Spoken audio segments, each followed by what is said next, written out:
Over the last decade, competitive gaming has exploded in popularity. Young people have helped grow esports into a billion-dollar industry, and it's viewed by hundreds of millions each year. But what does this world look like? And what does its growth mean for the future of sport in America? This is Disrupted. I'm Kalila Brown-Dean. Later in the episode, we talk with a climate activist on how video game players and companies are impacting our environment and what can we do about it. But first, across the nation, universities are responding to the demand for gaming from students. The University of New Haven in Connecticut recently created an academic esports program and a varsity esports team. Jason Chung is assistant professor and executive director of esports business programs at the University of New Haven. Corey Parks is the director of esports and head coach of the University of New Haven's esports team. He's also a former pro esports player. Jason, Corey, welcome to Disrupted. Thank you for having us. Thanks. Yeah, happy to be here. Jason, I want to start with you because before we get into the details of New Haven esports, I want to clarify for our listeners what esports actually looks like. I think that for many people, especially older listeners, they may assume this is about a bunch of kids in their basement playing Xbox or playing other video games. But this is a much bigger endeavor. So talk to us. What are some of the big esports leagues and what is esports all about? Well, esports at its core is competitive video gaming, right? And people might think that people are in basement playing this kind of stuff. And of course they are. But on the professional scale, this is a full-blown activity. This is a full-blown league. This is a full-blown entertainment industry segment. And so, as Corey will tell you, there are professional athletes that are signed to teams. They will be competing against each other in major invitationals and major tournaments throughout the world. Sometimes they're organized in league structures, sometimes in tournament structures. But at the end of the day, it's a multi-billion-dollar business, and with viewership of over 500 million people across the world. How old is this as an endeavor, esports? And what makes this different from how most people think about the game and sports? Yeah, esports has been around, arguably for I want to say 15 years, arguably 20, I guess. But, before the more recent blow up of esports, it was a single player named Fatality for the most part, who was really well known across multiple games, across multiple years, and StarCraft came to play. I mean, the timeline is not important, but it's been around for years, but kind of not in the spotlight, right? And then we kind of established that there's intangibles connected to everything, and people are actually watching this. So we had that huge rise in the last 4 or 5 years as to what we can do with this because it's not going away. I think there's a lot of stigmas that come with esports, right? I always just try to point out why it's so important not to go down that avenue. I think there's two things to gaming in general around esports. One is you're playing video games for a form of escapism with friends and socializing, which is fine, and will be around for years and has been. Esports is more dedicated towards the individual who likes to problem solve and critical think and then excel at it, right? And you want to be able to compete in a world where you might not, if you're not 6'5", you can still compete at a very high level, right? So there's no barriers of entry other than, do you have a brain, right? That's full stop. Other than, we talk about the technical side where it's, how much does it cost to get a good end computer. Technology obviously does have a barrier of entry, but when it comes to just the individual and what we're really focusing on, it's, do you like critical thinking? Do you like beating someone, in a mental game? And can you work within a team environment to excel, right? So that's why esports is blown up, in my opinion. Anybody can kind of pick up a game and kind of do that naturally. Then you have me or someone else who kind of shows them, you've been doing this for a long time, take it somewhere to the next level if you want to, right? One of the things to also keep in mind is that the growth of esports generally has happened across the world at uneven rates. One of the things that always confuses people about esports is that actually esports is not like football where it's one recognizable version of a game. There are multiple titles owned by different publishers. So obviously, when you're talking about an esports athlete, they could be playing wildly different titles, right? Everything from a first-person shooter like CS:GO, all the way to basically simulation football in Madden, right? So, the definitions are different. And also in terms of the longevity of esports, in North America, I'd like to think we're still in toddlerhood. It's been around for a few years and it's continuing to grow. But in South Korea, for instance, it's a long-standing pursuit. One of the things that they had over there were PC bangs or PC rooms where people can play video games against each other. Originally, it was intended to provide productivity services, but teenagers prefer playing video games instead. And that's been around since the 90s. And in fact, esports basically was birthed there, right? Because some of the people on the network side decided this would actually make a good spectator sport, and teenagers seem to really love it. So they've been putting it on TV since and streaming it online since the late 1990s. So it's over a good 25 years or 25 years now. I want to pick up on something that both of you mentioned, and that is how we view and conceptualize sports here in the U.S. as opposed to how other parts of the world. So in many ways, sporting in the United States has become this sort of marker of physical ability or of masculinity, and it is this idea that you need to physically conquer something. But what both of you have mentioned has been about the mental skill, the intellectual agility that is required to not just participate, but to really be able to maneuver all of these different things, that there are different games, there are different levels of interaction. You see e-gaming as a way to sort of push back against that narrow notion of what constitutes sport. I'm thinking about the Olympics. And when skateboarding was introduced, people said, I don't know if that's sports. That's not really athleticism. Do you see gaming as a way of challenging some of those notions?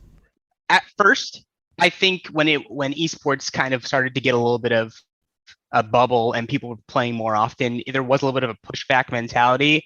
I've completely gone away from that. You can call esports whatever you want, a sport, not a sport. I don't care. I'm so not focused on that narrative anymore that it's basically, I just focus on what my students within this scenario or my teams that I'm playing on are doing, right? Like let the noise do its thing.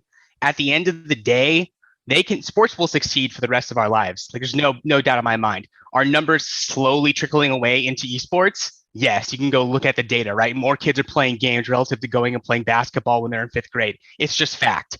So that being said, I just focus on us, right? I think I've had that mentality with every single thing I've ever done when it comes to esports is the more you focus on you and your circle of team or people you're trying to influence, I just ignore the noise at this point. Absolutely. And one of the other things to keep in mind, going back to your original question, is it a leveler? Is it something that allows people from all over different abilities and all that to compete against each other? Absolutely, it is, right? In fact, one of the things that I'm really glad to see is that most of the video game, console makers as well as PC makers are starting to really hone in on accessibility gear as well, so that people from different physical abilities can play.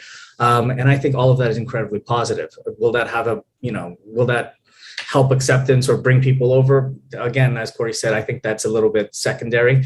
People always ask me whether esports is a sport, and I say, well, what's a sport? And then they have a hard time describing what that is, because ultimately sport is a way to describe the industry, right? And the people put up different sort of definitions around it. And, also as a sport management professor, of course, I have to do that a little bit. But at the end of the day, it's an entertainment industry. And as long as there are viewers, as long as there's revenue, and as long as there are competitors, you have something of value. And it's all the entertainment industry at the end of the day. Jason, let's talk about that barrier to entry and how we build around the possibilities of esports and of gaming. You are now leading an esports program, bachelor's and master's programs at the University of New Haven. Share with us what those programs look like and what was the motivation behind creating this at the University of New Haven. We have a few different academic programs. So, some of them are a little bit more business oriented. Some of them are a little bit more esports and gaming general focused, so that students can make their own focus in sort of that industry. And the reason why we did that is because at the end of the day, competitors and high level play has been around, but the support structure is still being figured out, right? So as Corey will tell you, even in the collegiate space, where do you compete, who do you compete with, who controls the leagues, what's the infrastructure like. All that is being decided on literally a minute by minute basis, right? Every time we check, it's a little bit different, and the whole it's like the NCAA turning itself around every couple of weeks, right? So we need students, and frankly, the industry needs workers that can actually navigate that. Everything from project management to product development to coding to even just writing the games themselves. All of these are skills that are complementary but are required in the industry. And one of the central frustrations of the industry is that they've been trying to find good workers for a long time, and they can find people that are passionate about the industry, and they can find people that are competent in other fields and come in and bring that knowledge. But honestly, at the end of the day, we're talking esports is an amalgamation of a few different industries, right? It's a union between sport and video games and technology, and having workers that can navigate all of that is very, very tricky. And in fact, they've been burned so many times with workers that they're approaching me. They're talking to me about, hey, how are your master's students? Can they actually help us with some programs? And they're getting interviews and they're doing internships at the top places for that, because there's a lot of supply of workers, but qualified workers not as much. Corey, I want to connect something that you said earlier to Jason just framing out for us these degree programs, because there will be critics who will say, why do we need a degree, or why should we have this at the college level? But what you've both mentioned is the way that it challenges people to think critically and analytically, to rely on themselves, but also participate in a team. And, again, as someone in higher education, I know people want to know, what is the return on that investment? So even as you focus, Corey, on the people who are part of this community and really supporting your players and those who are in the sport, how do you respond to that question about the necessity of really meeting the needs and interests of young people so that we're able to create something bigger that will endure? Yeah, the reason why I moved to the University of New Haven was their strong vision on connecting the two, right? And Jason and I, we've talked about this in length. It's an ecosystem, right? To where without the growth of the academics and education side, I don't think esports on the competitive side will be plateauing anytime soon, but why not speed that growth up, right? And that's a combination of having really, people that are studying this space to bolster and lift up the teams, right? Because now we're talking about getting into psychology, social media management, the whole 9 yards, right? End of the day, you always chalk it up to, are there people watching esports? Yes. So it's with that there's going to be a money inflow at some point. Well, if not some point now, right? And continue to grow. So I always just talk to people and tell them, that want to get part of the academic, but also be part of the varsity team is, hey, look, just start competing, right? Because if you get an inside look or a feel for what you're doing day to day with these athletes, or whatever you want to call them, players, students, whatever it is, you're going to have a really good idea of what all the companies and orgs right now want, right? And so we can make that bridge. We can help push them over to the academic and vice versa, so that you have a little bit of combination of both an experience, because the big players in the space right now, they want both. They really do. And without having that experience on the varsity side, you're going to lack. And without having the education to back it up, you're going to lack as well, right? Unless you are the 1% of the 1% that are top competitors right now. And that gap is it's going like this, right? It's going bigger and bigger day by day. So you really have to be able to, hedge your bets. And if you want to be in a space that's supporting education and competition, you want to be part of both, right? So. And there are also a couple of major trends as well, right? I mean, first of all, you're seeing this growth, and it's exciting, and people want professional management. But this growth is also on the back of obviously some millennials, but also Gen Z as well. And the one thing that we know in terms of the marketing aspect of it is that segment of the population craves authenticity. So somebody coming in and not being authentic, not really caring, not understanding the space, they'll tolerate some of it, but not really for a long time. Right. So, importing people, I'm sure, there are people at, say, Target or Walmart that might understand spacing and the space and distribution and merchandising and all that kind of stuff. But if they don't understand the space or don't adapt to it quickly, they're going to have problems. So the industry is actually coming to the point where, well, where is that organic supply of next generation of workers coming from? And so they're looking to programs like ours to really help fill that space. When we return, we continue our conversation with Jason Chung and Corey Parks from the University of New Haven. They'll talk about how the esports industry is responding to questions about representation and accountability. And later, what does the growth of the gaming market mean for our environment? This is Disrupted. Stay with us.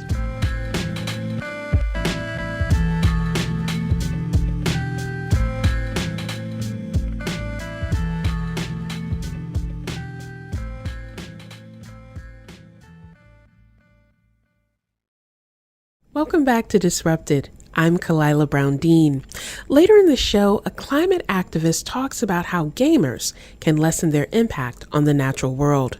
But now we continue our conversation with the leaders of the esports programs at the University of New Haven. Jason Chung is Assistant Professor and Executive Director of Esport Business Programs. Corey Parks is Director of Esports and Head Coach of the varsity esports team. He's also a former pro esports player.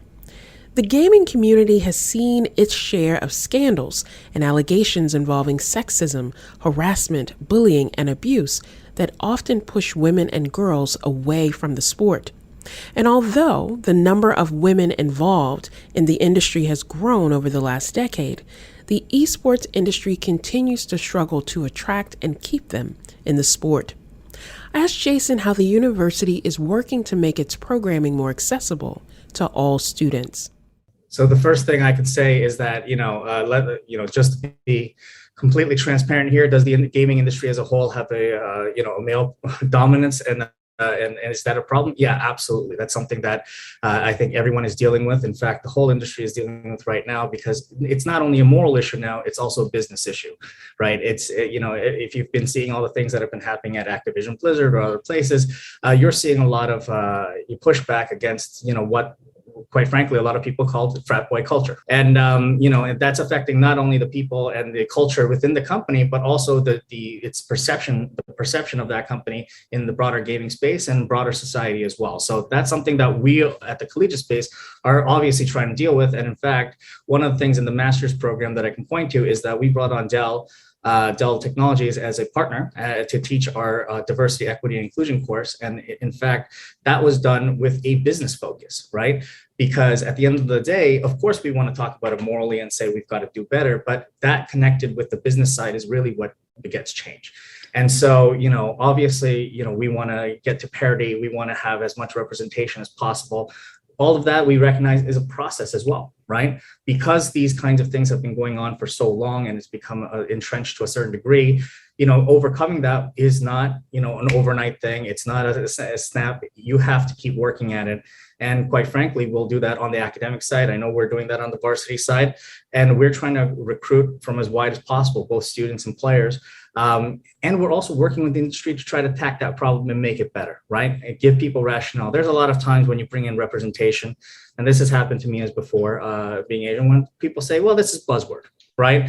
Why don't we just have the most qualified worker? Well, and I always point out to senior executives and things like that and people that you don't know what you're missing if you don't have that in the room, right? So, these are the kinds of things that we're trying to attack from a business level. And I think there's a growing recognition of that, not just in gaming, obviously, but in broader society as well, that, hey, we've been missing a big chunk of not only, qualified workers and people that can contribute to our organization, but also fans, consumers, people we can engage with. So there's been a lot of movement and, we'd like to think we're at the forefront of that. Right. And I'll piggyback off that because I'm really passionate about this one, right? Because if we were making an analogy, I would think of like if you're going to war, right?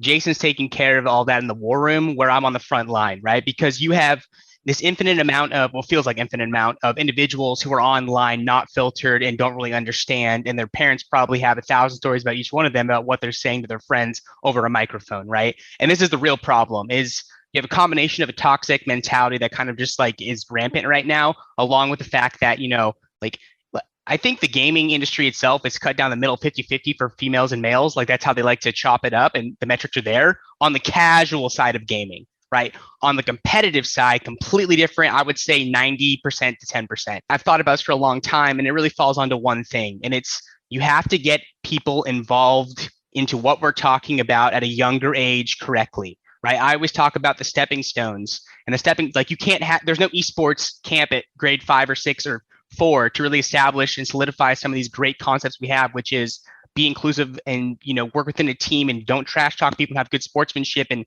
this isn't a form of toxic escapism. This is, if you want to get better at something, you know, you have to put in the time and be kind to people. And all those things are, you know, wrapped around all the things we're talking about right here. And the number one thing is get people into a space with guidance quicker rather than later, and you'll see a huge growth and a community shine.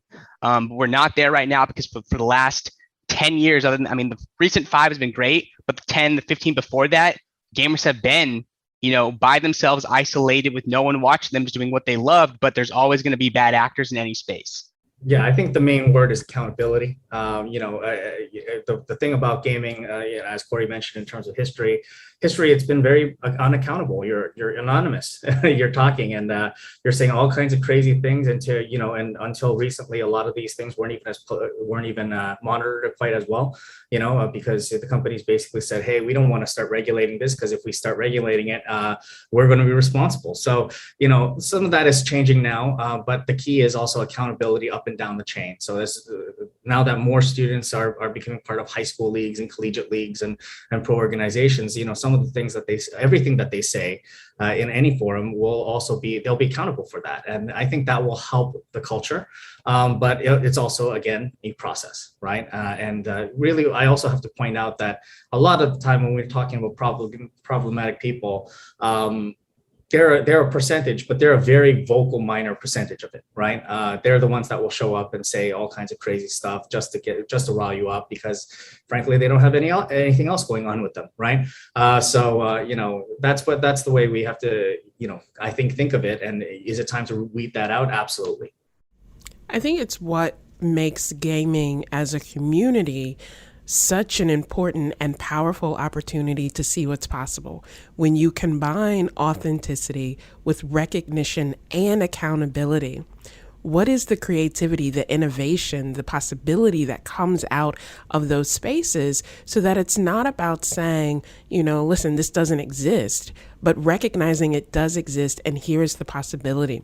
One of the other possibilities that I think about in this space is streaming.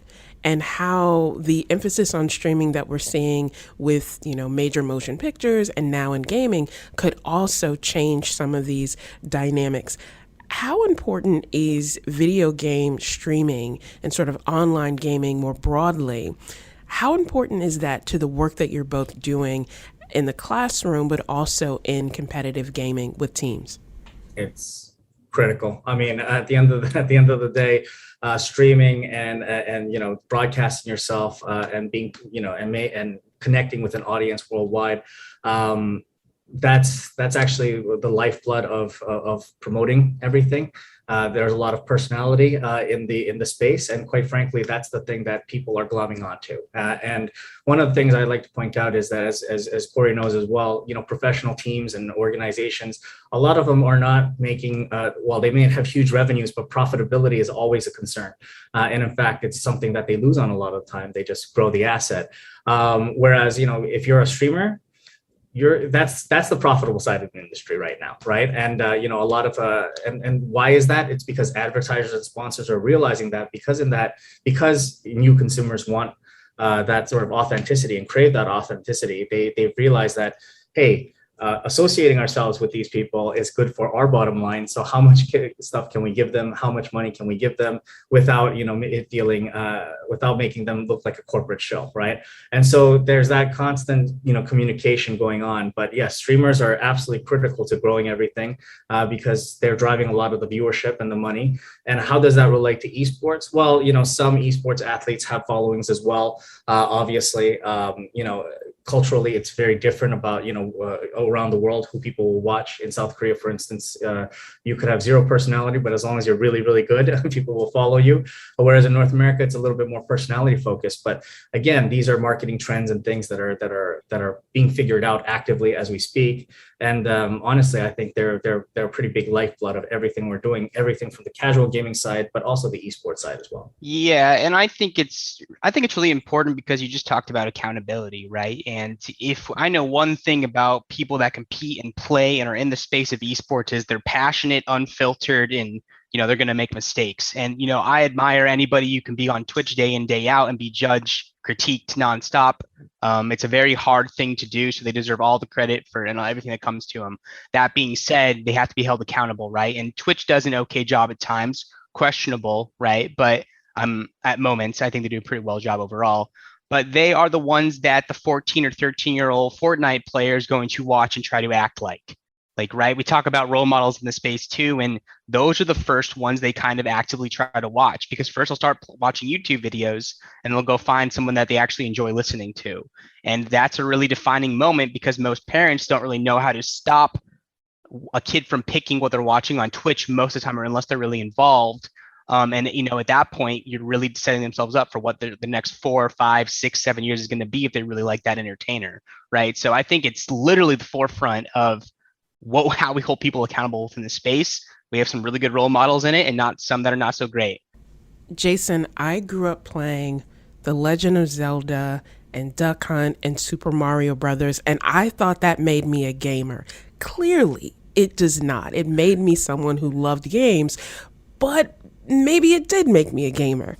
But as I think about where we are today and the future of esports and the possibility of esports, I think it's also something that the broader public needs to be more literate about. As we wrap our time together, what is one thing that you wish the general public knew about esports or about the enterprise overall? I think the most important thing is not to treat esports as some alien thing, right? At the end, and people like to poo-poo things that they don't understand. There were, quite frankly, even if you go back to the history of collegiate athletics, football is not as old as people think. Hockey is not as old as people think, right? So I'm sure there are people back 120 years ago that were like, well, why should we do this? It's a movement away from what we're doing. So instead of being resistant to it, I would say, what about this really speaks to the next generation? Think about that, right? And, I grew up the same as you playing those games. I think it makes both of us gamers, right? And at the end of the day, I never conceived myself having this position. This position actually, frankly, doesn't exist anywhere else, right? Which is why I'm here. And it's a career path, right? So if it has that kind of stickiness in society and people want to talk about it, I would encourage people not to think of it just as a curiosity, but really say it's part of entertainment, whether we understand it or not. Just like 30 years ago we had no idea, or 20 years ago we had no idea what YouTube was, and now it dominates our lives. Maybe just think of this as the next evolution of entertainment, right? It's a little bit more interactive. It's a little bit younger. And frankly, the younger people will get older and then things will change again. But think of it as just a part of a evolutionary stream of entertainment. And that's what I think that people should think about. Yeah, and I'll add to that too, because you said, maybe not a gamer. No, you absolutely are. Because, I grew up playing a game called King's Quest. That was basically a pixel point and click adventure game. That's how I started, right? Like it always starts with the most odd game, and then eventually you kind of just grow into, you're a gamer. So everybody who plays any game, tic-tac-toe, whatever, that's the thing too, right? Like we talk about esports, we're talking about a cultural move within games. That's what this is. That is the last 30, 40 years, like first back to where Pong started, and you see this wildfire, people that really can express themselves through video games. That being said, I will say that if there's one thing I wish people knew and realized within esports, is the amount of sacrifice you have to give, or what you have to do to get to the top for the competitor side, right? This is maybe a little bit selfish of me because I'm a competitor, but it's like that, the cliche saying, it's only the tip of the iceberg. I think some esports players, to get where they're at, it's a more competitive field than 95% of other sports at times. And they have to give up so much without even realizing it, right? Because at first it feels fun. It's great. It always is kind of fun. But man, the amount of things I missed, had to tell friends I couldn't go there, or, couldn't make something because I had to be on with my team for 10 hours that day, like that. No one really realizes that. No one looks underneath the iceberg enough. And to all those gamers out there, like even younger to now, keep on gaming, keep on dreaming. Don't let anyone hold you back. I want to express that full-heartedly. No one's ever going to believe you at first until you start showcasing how good you are at it. That only comes with time commitment. Yeah, and one last concluding thought is that at the end of the day, people think about gaming and they think, oh well, it's what I did when I was a kid, or it's what or what I do on my iPhone, and all of that counts, and it's actually the dominant form of entertainment in the world. That's the one thing that people don't seem to think about. Over $150 billion plus globally in terms of revenues, 4 times bigger than the global film industry. Gaming is huge. Esports, the competitive gaming side, is a small slice of that, at $1 billion plus, but it's going to grow and grow because, hey, if you're the dominant entertainment source for the world, people are going to want to see the best in any endeavor. So it's there's a long runway yet, so people might as well understand what it is. You both have inspired me to pull out my old game console and get back into it. Jason Chung is assistant professor and executive director of eSport business programs at the University of New Haven. And Corey Parks is director of eSports and head coach of the University of New Haven eSports team. He's also a former pro eSports player. Jason and Corey, thank you so much. Thanks for having us. My pleasure. To learn more about the University of New Haven's esports programs and find resources on esports, you can visit our website at ctpublic.org/disrupted. After the break, we'll hear about how the gaming industry contributes to the climate crisis and what gamers can do to lessen their impact. I'm Kalila Brown-Dean. This is Disrupted.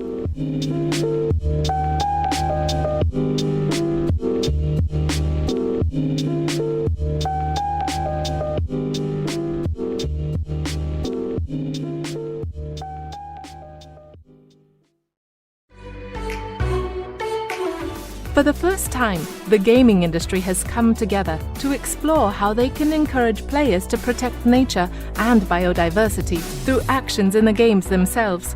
By harnessing the power of video games, we can preserve nature and biodiversity and empower communities to act.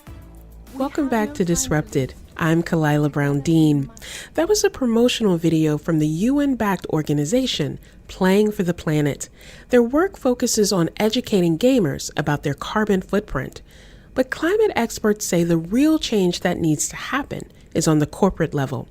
Every year, U.S. gaming produces the equivalent CO2 emissions of 5 million cars. Gary Cook is the Global Climate Campaigns Director for the climate change advocacy group Stand.Earth. He's here to talk more about what the gaming industry is doing to fight climate change and how gamers can really make an impact. Gary, welcome to Disrupted. Great to be here. Thanks for having me. During the pandemic, a lot of people have been trying to find ways to occupy their time or to have a break from the monotony of the day-to-day. And we've seen overall that video games have become one of the key ways that people have sought to have that kind of engagement. But what some people may not be aware of is the carbon footprint of gaming and the impact that it is having on our environment. What are some of the ways that you are seeing companies and gaming have an impact on our natural world? Yeah, I think some people might be surprised that gaming has a significant environmental impact. It uses a lot of energy, especially as we get into games that are more focused online, very graphic intensive, very interactive, very very beautiful games. That can take a lot of energy. So it becomes very important where the energy is coming from. If we're driving demand for energy that's contributing to climate change, that's a problem, and a problem that the gaming industry should take steps to try to make sure they're focused on less energy and also powered with renewable energy. It seems that every few years, some new gaming console comes out that becomes the new hot ticket that people are willing to stand in line for hours for or just have to have. But I always wonder what becomes of the consoles that are being replaced. Do people continue to use them? Are they just being thrown away? And what the impact of that is on the kinds of concerns that you have. Can you speak to that sort of the nature of gaming consoles themselves? Yes, I think, if you're a gamer over the years, you'll be collecting a lot of different devices in your closet and your drawers. That's also an important piece of the environmental footprint of gaming, because if console designers and the people who are making the games that run on these consoles are really focused on how can they make sure we get another unit sale 3 years from now, rather than, hey, let's let our customers, let's figure out how to let them upgrade their device, let that investment, their own investment, the investment of the planet, continue to live, and we'll allow them to not start over from scratch. That's a big problem, because that's a lot of what the system we have now is. It's very linear. It's make it, use it, throw it out, and start over from the beginning, rather than thinking about, okay, hey, we could actually design these things in a way that, hey, we could sell you a way to upgrade that. And it's totally possible. And other, some game designers are doing better than others than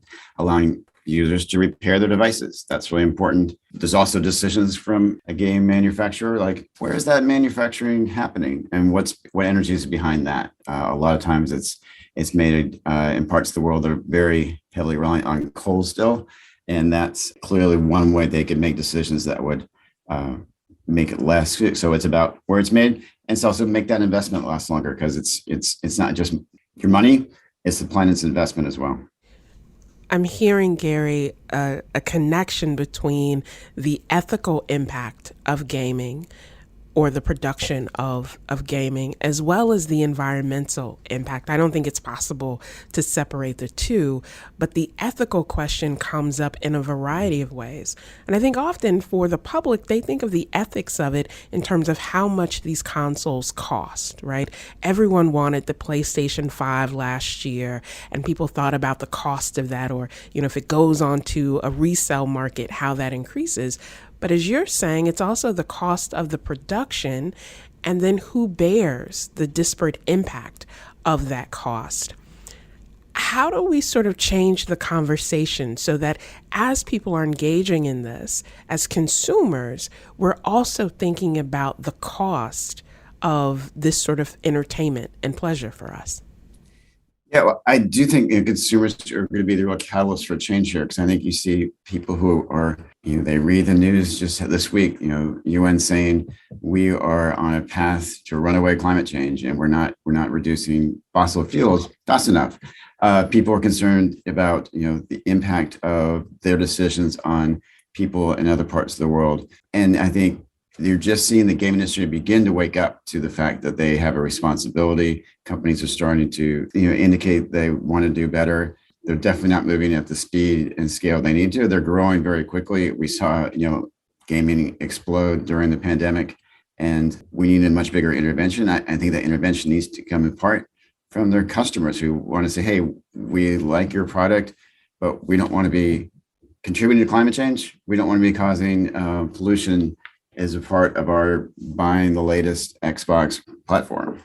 So that intervention can come from consumers and from consumer demand.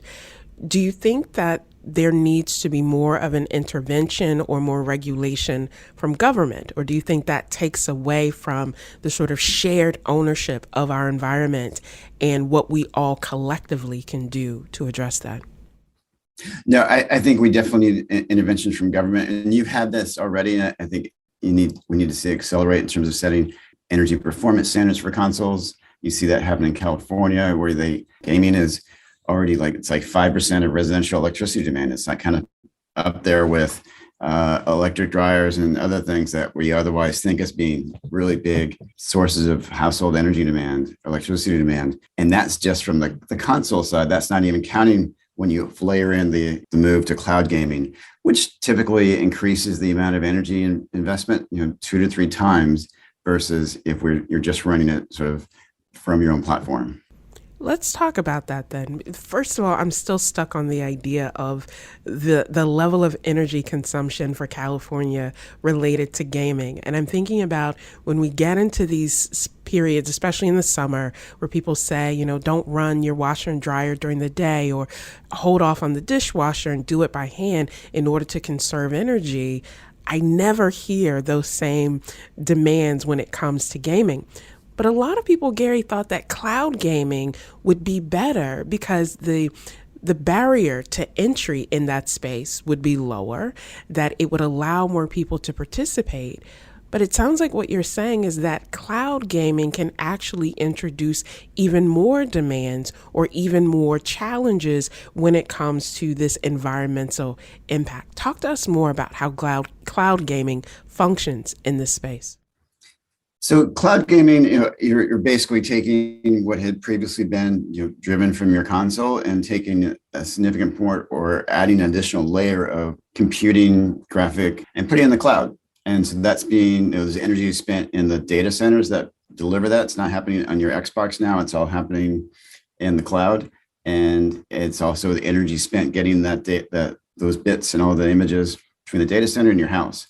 So it's, effectively, while your energy bill might be a little bit less if you're running cloud gaming because your own console isn't working as hard as it's happening in the data center. If you were able to look behind the wall, you'd have the equivalent of like another refrigerator or two of electricity demand happening to deliver that game to you. It underscores the importance of trajectory of the sector, and also it's really important for those who are building cloud platforms to make sure they're doing it with energy sources that are not contributing to climate change. So focused on making sure that it's about building the infrastructure to power with renewable energy. It's also about designing games in a way that use less energy. And I think we also need to have some rationalization about how important is it to go to like a 4K gaming platform, which is much more energy intensive simply because of its size. The bigger you get graphically or data-wise, it uses more energy. So if you have a 4K gaming platform that uses 15 gigabytes an hour, that's twice that of a Netflix movie. So it's, which is already, has its own footprint. So just because we can doesn't mean we should. And I think it's an excellent point you bring up in California. We're getting these alerts all the time. Certain parts of the year, it's like, we need to dial back our energy use. Gaming is never part of the mix, but it's certainly driving demand. I'm fascinated by all of the dimensions of this, that we think about the energy use, we think about what it means to sort of displace those provisions. But one of the other things, Gary, that I think most people don't realize is the role of water and the usage of water to cool some of these centers, and how that also can deplete precious, valuable energy sources that can have a lasting effect. How does water usage play into what's happening here? Water usage comes in mainly in the data center, where you're having big, like Walmart-sized boxes of basically Walmart-sized building full of small boxes of computers that uses a lot of energy. It generates a lot of heat, and you have to keep that equipment cool. And so that often, it depends on how you build the data center. A lot of that can be very water intensive. And if you put that data center somewhere in the West, particularly right now, where we're all very water scarce, that can have a significant impact on water demand. So choosing, part of what the responsibility of the Googles of the world and others who are building this infrastructure is make sure you're building data centers in places that aren't water scarce, and also designing your data centers in a way that are much less water demanding. And it's possible to do that. You see more and more companies focusing on that, but a lot of them aren't. And that as they're coming into town and building data centers, and before the community knows it, they've sewn up a lot of water rights there was no discussion whether we wanted to give away a big chunk of water rights to a large internet company. And does that make sense in terms of the water needs of the community? The challenge related to that in terms of the water needs of the community, the sense of community awareness and engagement, because as you said, often these decisions are made, and by the time they become public, it's a done deal. And then the community is left to shoulder the impact of that. But it also raises this point that gaming is such a competitive industry, not in terms of the players, but the sort of the business of it. It is so competitive. it is changing so much and so often that it raises the question of whether the companies have the time, the motivation or the time to consider these ethical dimensions, because they're just trying to keep pace with their competitor and push out to the fastest game or the greatest graphics to do that. Do you feel like these ethical considerations are there, or do you think it is the nature of the industry that it is really about the bottom line, which is often money? Look, I mean, the dynamic you describe is true for capitalism, broadly speaking. It's about, trying to make sure what you're reporting to your investors, what the next quarter, it's not about the long-term impact of your product. But that's changing too in investor community. Like, there are people who are moving their money. So you see a lot of the motivation for how companies are, taking on climate change and other environmental threats, because their investors are sort of saying, we're not going to invest in things that are driving climate change. So that becomes an important audience. I think the challenge for the gaming industry is like they are in a race and they're trying to, get out the next product, and you don't have enough leadership and they're not being demanding enough. If you look at things like the Playing for Change initiative that was, set up by the UN, it's a complete disconnect from what the rest of the UN is saying. Like the UN Intergovernmental Panel on Climate Change saying we are in a crisis, we have to move very quickly. The Playing for Change thing is it's very soft, very slow, and not ambitious for the gaming industry. And we need to see companies step up and say, we want to be renewably powered. We're going to take responsibility for reporting what our pollution is, and we're going to show you how we're going to make it go down, because that's what real leadership would look like, and not buying things like offsets or things that might make them feel good but don't actually have any impact. We're in this sort of dual space where gaming is becoming increasingly popular, or is very popular, with younger people. And at the same time, younger people are often more attuned to the environmental impact of their choices. They are often more concerned with how their individual choices can affect our world, not just today, but in the years and decades to come. But for gamers, particularly younger gamers who say, look, I enjoy this, but I don't want my enjoyment to come at the expense of the environment. What's the advice that you give, Gary, to people who want to be more ethical and more considerate in their gaming practices? I think it starts becoming more demanding, ask questions of the companies they're gaming on. We've seen it time and time again. These companies will respond to demands of their customers. 10 years ago, I was working for Greenpeace at the time. We started a campaign challenging Facebook to unfriend coal, because people didn't want their status updates, their photos, everything to be driving demand for dirty energy. And Facebook heard from their customers and they responded. And we've seen that happen many other times. So I think being demanding and rewarding those companies who are actually taking action. Companies care. They're spending a lot of money to attract their customers. They want to keep them. They're now listening to their investors. So I think investors will be paying attention if companies are not taking action, because they see the risk both from climate change and from losing market share because customers are leaving to go game on other platforms. Gary Cook is the Global Climate Campaigns Director for the climate change advocacy organization Stand.Earth. Disrupted is produced by James Szkobel-Wolff, Szkobel Collier, and Catie Talarski. Our interns are Kelly Langevin and Maisy Carvalho. I'm Kalila Brown-Dean. Thanks for listening.